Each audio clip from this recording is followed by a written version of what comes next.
may have to push it just a little bit.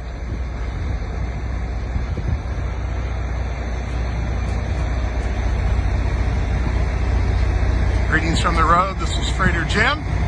I'm in Corbin, Kentucky with the new owner of the General. It's coming out of the trailer. All the vehicles that I transport are loaded and unloaded by remote control, wireless, and a synthetic rope. And then I park on a grade and I let gravity do the work. That way the vehicles are never driven in and out of the trailer. The door's never open.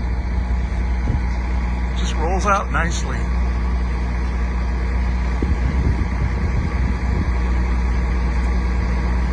If you're on YouTube,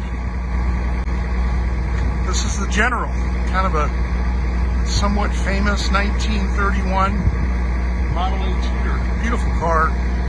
Gentleman here flew out to inspect it in person. We'll walk around here. We met here at a truck stop because he lives in a hilly country area.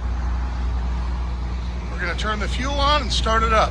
Hope everybody's having a great day. I sure am. Remember, drive safe, drive alive. If you ever need direct enclosed vehicle transport, my number is 260-804-6695. Thank you.